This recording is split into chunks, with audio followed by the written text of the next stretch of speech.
आज का दोस्तों फर्स्ट क्वेश्चन कहता है, निम्नलिखित में से किसके पास उच्च ऊर्जा स्तर और छोटा तरंग दैर्ध्य है। इस चार ऑप्शन में से दोस्तों किसके पास है, तो यह है आपको एक्स किरण के पास।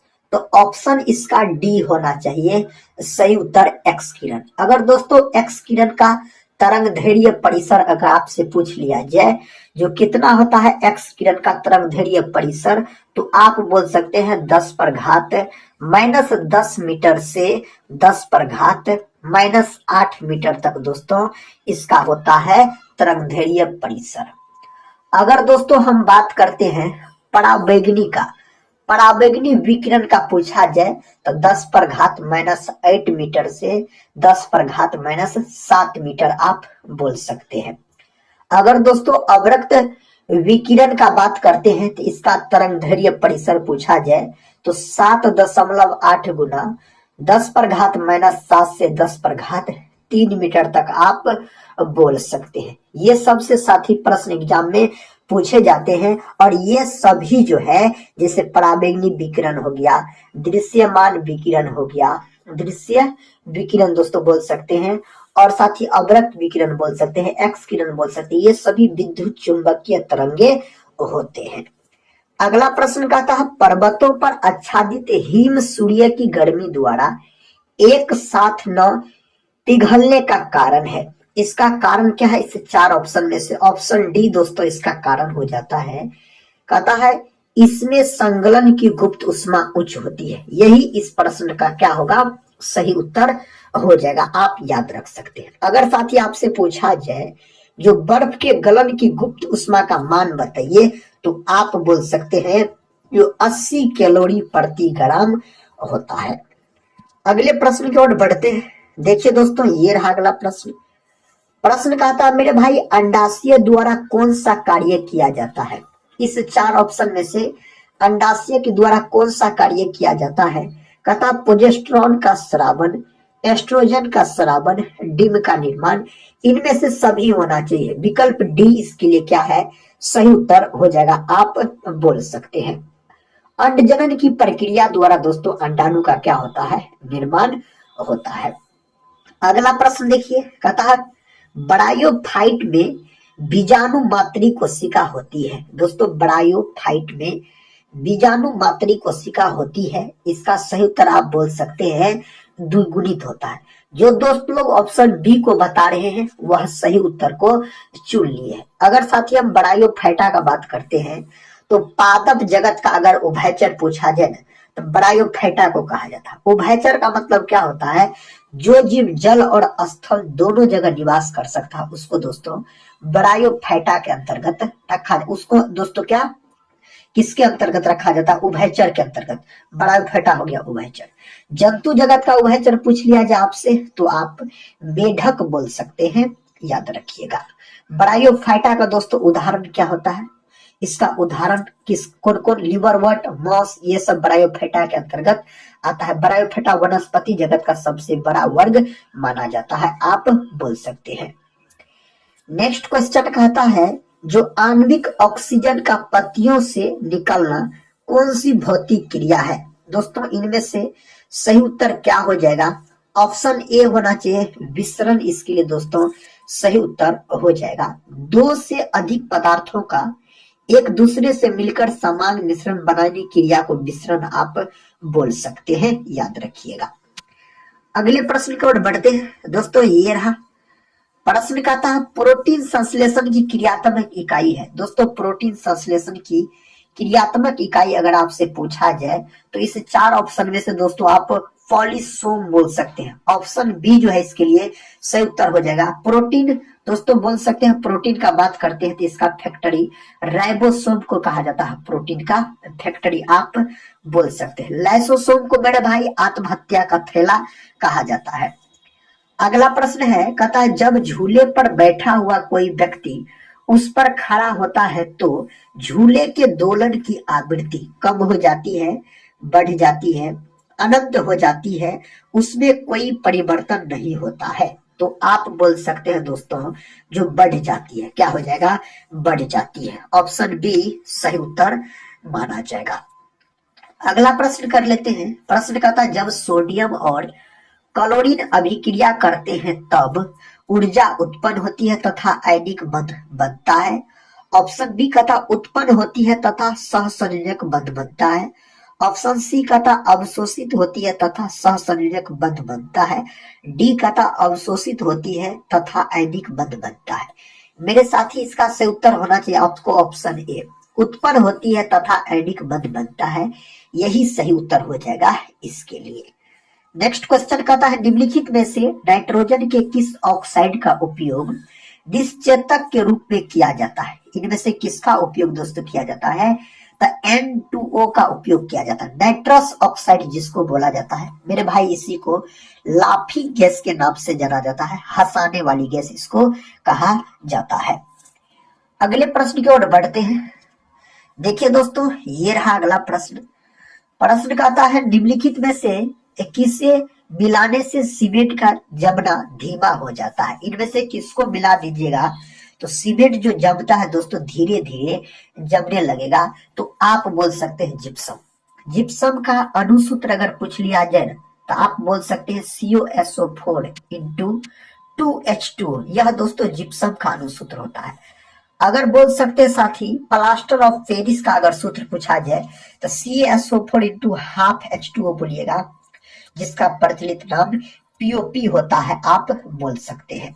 अगर मेरे दोस्त सिलिका के बारे में पूछा जाए ना, सिलिका का सूत्र अगर पूछ लेगा आपसे तो आप बोलिएगा SiO2, यह हो जाता है सिलिका, इसको सिलिका कहा जाता है, आप बोल सकते हैं। नेक्स्ट क्वेश्चन कहता है सोडियम 11 बेस से 1 बीटा उत्सर्जन के बाद बनने वाला पदार्थ है।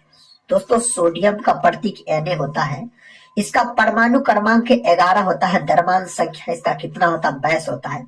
इसमें कहता है 1 बीटा उत्सर्जन के बाद बनने वाला पदार्थ है। उस पदार्थ का नाम क्या है साथी, उस पदार्थ का नाम है मैग्नीशियम, Mg बोल सकते हैं। क्लोरोफिल में कौन धातु पाया जाता है, तो मैग्नीशियम धातु पाया जाता है। Ag का मतलब दोस्तों क्या हो गया, चांदी। विद्युत का सबसे अच्छा अगर सुचालक पूछा जाए तो चांदी बोल सकते हैं। अगर साथी Pb का बात करते तो यह शीशा हो जाता है, कुचालक होता है। Mn का मतलब दोस्तों क्या हो गया, मैग्नीज हो गया, आप बोल सकते हैं। नेक्स्ट क्वेश्चन कहता है इमली में कौन सा अम्ल है। दोस्तों इमली में कौन अम्ल पाया जाता है, तो सबको पता होगा टार्टरिक अम्ल पाया जाता है। इमली और अंगूर में आप बोल सकते हैं टार्टरिक अम्ल मेरे दोस्त पाया जाता है। साथ ही सिट्रिक अम्ल किसमें पाया जाता है, सिट्रिक अम्ल अगर पूछा जाए तो खट्टे फलों में बोल सकते हैं सिट्रिक अम्ल पाया जाता है। लैक्टिक अम्ल मेरे दोस्त, लैक्टिक अम्ल पाया जाता है दूध और दही में, बोल सकते हैं दूध और दही में, खट्टे दूध में ये अम्ल पाया जाता है लैक्टिक अम्ल, जिसका सूत्र होता है C3H6O3, आप बोल सकते हैं इसका क्या होता है, सूत्र होता है। नेक्स्ट क्वेश्चन कर लेते हैं। देखिए ये रहा नेक्स्ट क्वेश्चन। क्वेश्चन कहता है नाभिकीय रिएक्टर में न्यूट्रॉन को शोषित करने वाला तत्व है। दोस्तों इसका तत्व बताइए क्या हो जाएगा, कैडमियम हो जाएगा। पहला ऑप्शन सही है दोस्तों, कैडमियम होना चाहिए सही उत्तर। रिएक्टर में नियंत्रक क्षार के रूप में कैडमियम या बोरॉन क्षार का उपयोग किया जाता है। दोस्तों यह प्रश्न पूछा गया, आप याद रखिएगा इसके बारे में। अगला प्रश्न कहता है जो किस ताप पर H2O यानी जल का घनत्व अधिकतम होता है। किस ताप पर दोस्तों जल का घनत्व अधिकतम होता है, जब 4 डिग्री सेल्सियस, देखिए कोई ऑप्शन में दिया गया, ऑप्शन ए में दिया गया है, यही इसके लिए क्या होगा, सही उत्तर हो जाएगा। नेक्स्ट क्वेश्चन का था अश्रु गैस का रासायनिक नाम है। मेरे दोस्त अश्रु गैस का रासायनिक नाम आपसे पूछा जा रहा है तो पहला ऑप्शन को आप लॉक कीजिए, अल्फा क्लोरोसिटोफिनोन। दोस्तों इसका क्या होता है, रासायनिक नाम हो जाता है। कई बार परीक्षा में पूछा गया। अश्रु गैस का दोस्तों अगर आपसे सूत्र पूछा जा सकता है तो क्या बोलिएगा, CCl3NO2 बोलिएगा। यह दोस्तों किसका सूत्र होता है, तो यह होता है आपको अश्रु गैस का फॉर्मूला हो जाता है। नेक्स्ट क्वेश्चन कर लेते हैं। क्वेश्चन का था कार्नेलाइट निम्नलिखित में से किसका अयस्क है। दोस्तों ऑप्शन बोल रहे हैं जस्ता, पारा, चांदी, मैग्नीशियम। यह किसका हो जाता है, तो यह हो जाता है आपको मैग्नीशियम का, जिसका प्रतीक क्या होता है दोस्तों, तो Mg, जिसका क्या हो जाता है प्रतीक हो जाता है। कार्नेलाइट मैग्नीशियम का अयस्क है, आप बोल सकते हैं, याद रखिएगा। और दोस्तों हम बोल सकते हैं क्या दोस्तों, कार्नेटाइड अगर पूछा जाए, कार्नेलाइट यहाँ पर पूछा गया मेरे साथी, अगर कार्नेटाइड पूछा जाए और पिच ब्लेंड पूछा जाए तो यूरेनियम का अयस्क हो जाता है, यह याद रखिएगा। नेक्स्ट क्वेश्चन कर लेते हैं। कहता है लोहे के बुरादे में तनु हाइड्रोक्लोरिक अम्ल डालने से क्या होता है। इसका सही उत्तर क्या हो जाएगा, ऑप्शन ए सही उत्तर हो जाएगा, क्लोरीन गैस और आयरन हाइड्रा ऑक्साइड बनते हैं। ऑप्शन ए जो दोस्त लोग लॉक किए हैं उसका बिल्कुल सही उत्तर यहाँ पर हो जाएगा। नेक्स्ट क्वेश्चन कर लेते हैं दोस्तों। क्वेश्चन कहता है जमीन के ऊपर दिखाई देने वाला मशरूम का भाग कहलाता है। जमीन के ऊपर दिखाई देने वाला मशरूम का भाग मेरे साथी क्या कहलाता है, आप बोल सकते हैं दोस्तों, ऑप्शन सी से उत्तर हो जाएगा, बैसिडियो कार्प कहलाता है। जो दोस्त लोग ऑप्शन सी को लॉक किए हैं सही उत्तर हो जाएगा दोस्तों, जिसको क्या बोला जाता है, कवक। अगर हम बोले तो कवक का अध्ययन अगर आपसे पूछा जाए तो माइकोलॉजी हो जाता है। इसकी कोशिका भित्ति जो होता है मेरे साथी, यह काइटिन की बना होता है। इसकी कोशिका भित्ति कई बार परीक्षा में पूछा गया, इसके कोशिका भित्ति के बारे में आप बोल सकते हैं। नेक्स्ट क्वेश्चन है, कहता है निम्न में से कौन सी बीमारियां जीवाणु जनित है, यानी जीवाणु से होने वाला बीमारी का समूह इनमें से कौन है। तो दोस्तों हैजा, टाइफाइड, निमोनिया, डिप्थीरिया, ये सब बीमारी आपको जीवाणु के कारण होने वाला बीमारी हो जाता है। दोस्तों यहाँ पर जो मलेरिया, एड्स और बोल सकते हैं कि जो मलेरिया एड्स है यह आपको विषाणु से होने वाला रोग हो जाता है, आप बोल सकते हैं। नेक्स्ट क्वेश्चन की ओर बढ़ते हैं। देखिए साथी, ये रहा नेक्स्ट क्वेश्चन। दोस्तों क्वेश्चन कहता रक्त समूह ओ को सार्वत्रिक रक्तदाता कहा जाता है। इसमें निम्न में से कौन सा एंटीजन पाया जाता है। इनमें कौन सा कहता है जो एंटीजन पाया जाता है। इस चार ऑप्शन में से सही उत्तर दोस्तों क्या होगा, कोई एंटीजन नहीं पाया जाता है। अगर ओ रक्त समूह का बात करते हैं तो इसे क्या कहा जाता है, तो इसे कहा जाता है सर्वदाता कहा जाता है मेरे दोस्त, सर्वदाता बोल सकते हैं। नेक्स्ट क्वेश्चन का था वह वायरस जो अपने मेजबान को मारे बिना प्रजनन कर सकता है कहलाता है। उस वायरस का क्या नाम है, उस वायरस का नाम है मेरे साथी टेम्परेट वायरस। ऑप्शन ए जो है इसके लिए सही उत्तर हो जाएगा। अगले प्रश्न की ओर बढ़ते हैं। देखिए दोस्तों प्रश्न कहता है स्तनधारी में सामान्य शोषण के दौरान डायफ्राम होता है, धनुषाकार, चपटा, नीचे धंसा हुआ, इनमें से सभी कहता है, इनमें से सभी आप बोल सकते हैं। ऑप्शन डी के साथ जो दोस्त लोग लॉक किए हैं उत्तर को वह बिल्कुल सही है। डायफ्राम दोस्तों मल त्याग, पेशाब, प्रसव और सभी वस्तुएं तथा उठाने में भी सहायता करता आप बोल सकते हैं। कहता है मानव शरीर की सबसे बड़ी ग्रंथि कौन सी होती है। मानव शरीर की सबसे बड़ी ग्रंथि अगर इसे चार ऑप्शन में से आपसे पूछा जाए तो क्या होना चाहिए, यकृत होना चाहिए मेरे दोस्त, यकृत याद रखिएगा। अगर दोस्तों बात करते हैं तो यकृत का अध्ययन पूछा जाए तो आप याद रखिएगा हेपेटोलॉजी होता है, हेपेटोलॉजी होता है यकृत का अध्ययन। मानव शरीर का कौन अंग है जिसमें पुनरुत्थ भवन की क्षमता सबसे अधिक पाया जाता है, यकृत। यकृत का वजन अगर आपसे पूछ लिया जाए तो 1.5 kg के आसपास आप बोल सकते हैं दोस्तों, 1.5 से 2 kg आप बोल सकते हैं। जो ऑप्शन में दिया रहे वही आप लॉक कर दीजिएगा। अग्नाशय, इसको मिश्रित ग्रंथि के नाम से जाना जाता है, यह मानव शरीर की दूसरी सबसे बड़ी ग्रंथि होता है। पीयूष ग्रंथि दोस्तों मस्तिष्क में स्थित होता है, इसी को मास्टर ग्रंथि के नाम से जाना जाता है। अगला प्रश्न का था विटामिन ई महत्वपूर्ण स्रोत है। दोस्तों विटामिन ई का महत्वपूर्ण स्रोत अगर बोले तो अंकुरित अनाजों में विटामिन ई पाया जाता है। विटामिन ई को सौंदर्य का विटामिन कहा जाता है और साथ ही बोल सकते इसका रासायनिक नाम क्या होता है, टोकोफेरोल इसका रासायनिक नाम होता है। विटामिन ई की कमी से जनन क्षमता में दोस्तों कमी आ जाता है और बांझपन नामक जो रोग होता है महिला सब में दोस्तों विटामिन ई के कमी कारण आप बोल सकते हैं। नेक्स्ट क्वेश्चन है, कहता है निम्नलिखित में से किस युग में खुला परिसंचरण तंत्र पाया जाता है। दोस्तों खुला परिसंचरण तंत्र इसमें से कौन युग में पाया जाता है। कॉकरोच, देखिए दोस्तों कोई ऑप्शन दिया गया है, कॉकरोच और केकड़ा। विकल्प सी जो है इसका सही उत्तर होना चाहिए। अगर साथी हम बात करते हैं केचुआ का, तो केचुआ को किसानों का मित्र कहा जाता है। केचुआ जो होता है यह एनिलिडा संघ के अंतर्गत आता है। कई बार यह प्रश्न पूछा गया, आप याद रखिएगा। कॉकरोच आर्थ्रोपोडा संघ का जीव है मेरे साथी। कॉकरोच के हृदय में 13 कक्ष होते हैं। कक्षों की संख्या अगर कॉकरोच में पूछा जाए तो आप कितना बोलिएगा? 13 बोलिएगा। नेक्स्ट क्वेश्चन का था मोहनजोदड़ो से प्राप्त नर्तकी की मूर्ति किस धातु से बनी थी? यह किस धातु से बनी थी? आप बोल सकते हैं इसका सही उत्तर हो जाएगा कांस्य। देखिए दोस्तों, कांसा धातु कहां दिया गया? कांस्य, ऑप्शन सी सही उत्तर हो जाएगा। मोहनजोदड़ो का शाब्दिक अर्थ अगर आपसे पूछ लिया जाए तो मृतकों का टीला आप बोल सकते हैं। मोहनजोदड़ो पाकिस्तान में स्थित है।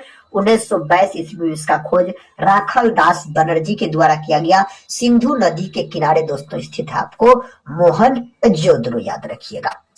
नेक्स्ट क्वेश्चन कर लेते हैं। क्वेश्चन कहता है मेरे दोस्त, प्रारंभिक ऋग्वेदिक लोगों द्वारा किस धातु का प्रयोग सबसे पहले किया गया था? ऑप्शन दिया गया चांदी, सोना, लोहा और तांबा दिया गया है। तो तांबा सही उत्तर हो जाएगा, जिसको कॉपर कहा जाता है, आप बोल सकते हैं। नेक्स्ट क्वेश्चन कहता है निम्नलिखित में से कनिष्क, कहता है कनिष्क के समकालीन कौन थे? दोस्तों इस 4 ऑप्शन में से सही उत्तर क्या हो जाएगा? नागा अर्जुन, अश्वघोष, वसुमित्र, ये जो तीनों थे दोस्तों, यह बोल सकते कनिष्क के समकालीन थे। और कनिष्क के शासन काल में चतुर्थ बौद्ध संगीति होता है, याद रखिए। कुंडल वन कश्मीर में होता है। अगला प्रश्न देखिए, प्रश्न कहता साथी, कहता कवि कालिदास किसके राजकवि थे? कवि कालिदास जो है किसके राजकवि थे? चंद्रगुप्त विक्रमादित्य के दोस्तों, याद रखिएगा। यह हो जाता है सही उत्तर चंद्रगुप्त विक्रमादित्य, ऑप्शन सी सही उत्तर होना चाहिए। कालिदास को क्या कहा जाता है? भारत का शेक्सपियर इसे कहा जाता है। नेक्स्ट क्वेश्चन का था वे दो वंशज कौन थे जिन्होंने खिलजी शासकों से तत्काल पहले और बाद में शासन किया था? इस 4 ऑप्शन में से कोई एक ऑप्शन सही है। उस ऑप्शन का नाम है ऑप्शन सी मेरे साथी, गुलाम तथा तुगलक वंश, आप बोल सकते हैं। ऑप्शन सी सही उत्तर हो जाएगा, इसके लिए याद रख सकते हैं। नेक्स्ट क्वेश्चन कहता है मदद ए मास मुगल प्रशासन में किससे संबंधित था? दोस्तों यह किससे संबंधित था? इसका सही उत्तर बोल सकते सैन्य अधिकारियों को दी जाने वाली पेंशन, विकल्प सी जो है इसके साथ आप लॉक कर सकते हैं सही उत्तर। अगला प्रश्न ये रहा, अकबर ने तीर्थ यात्रा किस वर्ष बंद किया? अकबर के द्वारा दोस्तों तीर्थ यात्रा कर किस वर्ष बंद कर दिया गया? आप बोल सकते हैं 1563। 1563 देखिए दोस्तों, ऑप्शन सी में दिया गया, ऑप्शन सी सही उत्तर हो जाएगा। आप याद रख सकते हैं इसके बारे में, कई बार यह प्रश्न पूछा गया है। और अकबर ने दोस्तों 1564 में जजिया कर को समाप्त कर दिया, याद रखिएगा। कब किया था? तो 1564 में, याद रख सकते हैं। और दोस्तों बोल सकते हैं और एक बात, अकबर ने 1571 में आगरा के स्थान पर फतेहपुर सीकरी को राजधानी बनाया था। और अशिक्षित मुगल शासक पूछा जाए आपसे तो आप अकबर बोल सकते हैं। और दोस्तों बोल सकते हैं अगर अकबर का शासन काल आपसे पूछ लिया जाए तो आप बोल सकते हैं 1556 से दोस्तों 1605 हो जाता है इसका शासन काल अकबर का। नेक्स्ट क्वेश्चन है चटगांव शस्त्रागार पर हमले के दौरान कौन महिला क्रांतिकारी मारी गई थी? उस महिला का नाम आपसे साथी पूछा जा रहा है। तो प्रीति लता वाडेदार हो जाएगा, ऑप्शन ए सही है। प्रीति लता वाडेदार सही उत्तर हो जाएगा, ऑप्शन ए आप बोल सकते हैं। और दोस्तों याद रखिएगा 18 अप्रैल 1930 ईस्वी को चटगांव शस्त्रागार छपा हुआ था। नेक्स्ट क्वेश्चन ये रहा, क्वेश्चन का था इनमें से कौन क्रांतिकारी काकोरी ट्रेन कांड से संबंधित नहीं था? इस 4 ऑप्शन में से दोस्तों कौन नहीं संबंधित था? इसका सही उत्तर क्या हो जाएगा? प्रफुल्ल चाकी, ऑप्शन सी सही उत्तर हो जाएगा। प्रफुल्ल चाकी दोस्तों इससे संबंधित नहीं था। काकोरी ट्रेन कांड जो हुआ था दोस्तों यह कब हुआ था? आप बोल सकते हैं 9 अगस्त 1925 को हुआ था। 9 अगस्त 1925 को मेरे भाई यह हुआ था। नेक्स्ट क्वेश्चन देखिए, कहता निम्न में से किस समाचार पत्र का संपादन गांधी जी ने किया था? इन 4 ऑप्शन में से कौन समाचार पत्र का संपादन महात्मा गांधी के द्वारा किया गया था? ऑप्शन ए में दिया गया नवजीवन, इसका सही उत्तर क्या हो जाएगा? ऑप्शन ए हो जाएगा नवजीवन आप बोल सकते हैं दोस्तों, इसका सही उत्तर होना चाहिए।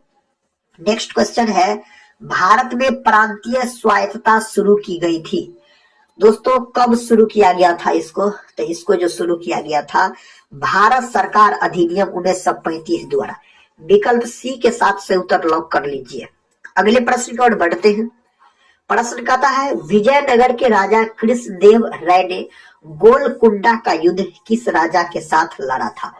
कौन राजा के साथ गोलकुंडा का युद्ध दोस्तों लड़ा गया था? इसका सही उत्तर हो जाएगा कुकुली कुतुब शाह। ऑप्शन ए के साथ सही उत्तर लॉक कर सकते हैं आप। नेक्स्ट क्वेश्चन है, नेशनल तथा कॉलेज और बिहार विद्यापीठ का शिलान्यास किसने किया था? दोस्तों इसका शिलान्यास किया गया महात्मा गांधी के द्वारा। किसके द्वारा? महात्मा गांधी के द्वारा 6 फरवरी 1921 को नेशनल कॉलेज ऑफ और बोल सकते और बिहार विद्यापीठ का पटना में शिलान्यास किया गया था। किसके द्वारा? महात्मा गांधी के द्वारा। डॉक्टर राजेंद्र प्रसाद का बात करते हैं तो इसे देश रत्न के नाम से जाना जाता है। यह बिहार के रहने वाले थे और दोस्तों बोल सकते हैं भारत के प्रथम राष्ट्रपति बने थे डॉक्टर राजेंद्र प्रसाद। अगला प्रश्न कर लेते हैं दोस्तों, ये रहा अगला प्रश्न। प्रश्न कहता है, वर्ष 1946 में बनी अंतरिम सरकार में डॉक्टर राजेंद्र प्रसाद के पास कौन सा विभाग था? दोस्तों डॉक्टर राजेंद्र प्रसाद के पास कौन विभाग था? खाद्य एवं कृषि विभाग था। ऑप्शन सी सही उत्तर हो जाएगा खाद्य एवं कृषि विभाग आप बोल सकते हैं। और साथ ही याद रखिए उस समय अंतरिम सरकार में 14 सदस्य थे। कितना सदस्य? 14 सदस्य थे मेरे दोस्त, इस बात को आप याद रख सकते हैं। अगला प्रश्न कहता है, भारत में संसदीय ढांचे में 2 अस्थायी सदनों का नाम बताइए। इसका सही उत्तर क्या हो जाएगा दोस्तों? इसका सही उत्तर हो जाएगा लोकसभा और विधानसभा। सही उत्तर ऑप्शन डी के साथ दिया गया। अगर दोस्तों हम संसद का बात करते हैं तो संसद हो जाता है अनुच्छेद 79 में, याद रखिएगा। लोकसभा दोस्तों 81 में हो जाता है और राज्यसभा 80 में हो जाता है। नेक्स्ट क्वेश्चन कहता है, राष्ट्रीय कोष का अभिरक्षक कौन सा अंग है? दोस्तों इस 4 ऑप्शन में से सही उत्तर क्या होगा? इसका सही उत्तर होना चाहिए आपको विधानमंडल। विकल्प सी सही उत्तर हो जाएगा विधानमंडल, सही जवाब हो जाएगा। संघ लोक सेवा आयोग के किसी सदस्य को हटाया जा सकता है। किसके द्वारा दोस्तों इसको हटाया जा सकता है? राष्ट्रपति के द्वारा। राष्ट्रपति संसद के अंग होते हैं। राष्ट्रपति का पद अनुच्छेद 52 में है। कौन अनुच्छेद? अनुच्छेद 52 में इसका अंग है, आप बोल सकते हैं। अगले प्रश्न की ओर बढ़ते हैं। देखिए ये रहा अगला प्रश्न। कहता है, निम्न में से एक भारत संघ का सह राज्य था और बाद में पूरा राज्य बन गया। तमिलनाडु, राजस्थान, बिहार और सिक्किम दिया गया है। दोस्तों इसका सही उत्तर होना चाहिए सिक्किम। ऑप्शन डी सही उत्तर हो जाएगा सिक्किम हो जाएगा। भारतीय संविधान के 36वें संशोधन जो हुआ था दोस्तों 1975 में हुआ था। 36वां संविधान संशोधन 1936 में हुआ था। सिक्किम का संरक्षित राज्य का दर्जा समाप्त कर उसे भारत संघ में एक राज्य 22वां राज्य के रूप में प्रवेश दिया गया, आप बोल सकते हैं। अगला प्रश्न है, निम्न में से कहता किसने प्रभावक समूह को विधानमंडल का तीसरा सदन बना है? इस 4 ऑप्शन में से सही उत्तर हो जाएगा HM फाइनर। ऑप्शन बी जो है दोस्तों सही उत्तर आप लॉक किए हैं। अगले प्रश्न की ओर बढ़ते हैं। प्रश्न कहता है, भारत के संविधान की प्रस्तावना किस देश से ली गई है? अपना भारत का जो संविधान की प्रस्तावना है उसको कौन देश से लिया गया है?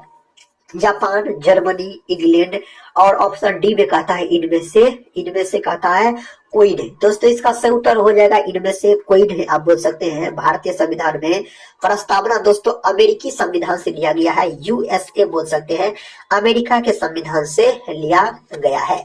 और दोस्तों भारतीय संविधान प्रस्तावना की भाषा अगर पूछ लिया जाए ना, भाषा तो ऑस्ट्रेलिया के संविधान से लिया गया है। और सिर्फ प्रस्तावना पूछा जाए तो अमेरिका के संविधान से लिया गया, आप बोल सकते हैं। इस बात को याद रखिएगा। और संविधान सभा में प्रस्तावना को साथ ही 22 जनवरी 1947 को स्वीकार किया गया। 22 जनवरी 1947 को स्वीकार किया गया था। प्रस्तावना संविधान का हृदय और आत्मा है। नेक्स्ट क्वेश्चन है, हिमाचल प्रदेश में स्थित दर्रा है। इस चार ऑप्शन में से कौन दर्रा हिमाचल प्रदेश में स्थित है? छिपकिला दर्रा मेरे भाई ऑप्शन ए सही उत्तर हो जाएगा, आप बोल सकते हैं। और दोस्तों हिमाचल प्रदेश में कौन कौन दर्रा है? रोहतांग दर्रा। रोहतांग दर्रा मेरे दोस्त कहाँ है? तो बोल सकते हैं यह भी आपको है हिमाचल प्रदेश में है रोहतांग दर्रा। और याद रखिए बारालाचाला दर्रा, यह भी कहाँ है? हिमाचल प्रदेश में। नाथुला दर्रा दोस्तों कहाँ है? नाथुला दर्रा यह आपको है सिक्किम में, याद रखिए दोस्तों। जोजिला दर्रा आपसे पूछा जाए मेरे भाई तो बोलिएगा लद्दाख में, याद रखिएगा। और जेलेपला दर्रा कहाँ है? यह मेरे दोस्त सिक्किम में, याद रखिएगा। नेक्स्ट क्वेश्चन कहता है निम्नलिखित में से कौन सा देश अमेजन नदी बेसिन का एक हिस्सा है? इस चार ऑप्शन में से सही उत्तर क्या हो जाएगा? वेनेजुएला हो जाएगा। ऑप्शन बी के साथ सही उत्तर वेनेजुएला आप लॉक कर सकते हैं। अगला प्रश्न है, प्रश्न कहता है दोस्तों निम्न में से कौन सा राज्य नर्मदा नदी की घाटी का हिस्सा नहीं है? मध्य प्रदेश, राजस्थान, गुजरात और महाराष्ट्र। इसका सही उत्तर हो जाएगा राजस्थान, जो कि क्षेत्रफल की दृष्टि से भारत का सबसे बड़ा राज्य हो जाता है। यही सही उत्तर हो जाएगा, आप बोल सकते हैं। अगला प्रश्न है, कहता है ऊपरी ब्रह्मपुत्र घाटी में पाया जाने वाला मुख्य खनिज है। इनमें पाया जाने वाला कौन मुख्य खनिज है मेरे दोस्त? सही उत्तर हो जाएगा इस चार ऑप्शन में से पेट्रोलियम। ऑप्शन सी सही उत्तर बोल सकते हैं पेट्रोलियम। यह देश की सबसे पुरानी तेल की पेटी है साथी। ऑप्शन सी सही उत्तर हो जाएगा। नेक्स्ट क्वेश्चन दोस्तों ये रहा। क्वेश्चन कहता है पृथ्वी कितनी पुरानी है, इसका निर्धारण किस प्रकार किया जाता है? पृथ्वी कितनी पुरानी है इसका निर्धारण किस प्रकार किया जा सकता है? तो दोस्तों आप बोल सकते हैं रेडियो मेट्रिक काल निर्धारण। ऑप्शन बी जो है इसका सही उत्तर आप बोल सकते हैं हो जाएगा इसके लिए। और दोस्तों बोल सकते हैं नेक्स्ट क्वेश्चन ये रहा। कहता है जलोढ़ मिट्टी को उसकी आयु के आधार पर वर्गीकृत किया जाता है। नई जलोढ़ मिट्टी को क्या नाम दिया गया है? नई जलोढ़ मिट्टी को दोस्तों खादर नाम दिया जाता है। पहला ऑप्शन सही हो जाएगा। और पुरानी जलोढ़ मिट्टी को दोस्तों क्या नाम दिया जाता है? बांगर नाम दिया जाता है। और अपना भारत में जो है साथी किस प्रकार की मिट्टी है? तो बोल सकते हैं जलोढ़ मिट्टी सर्वाधिक है। जल के द्वारा दोस्तों लाई गई मिट्टी को क्या बोला जाता है? जलोढ़ मिट्टी बोला जाता है। तो दोस्तों आज के ये थे कुछ सामान्य अध्ययन जीके के प्रश्न जो आपके एग्जाम के दृष्टिकोण से बहुत ही महत्वपूर्ण है। दोस्तों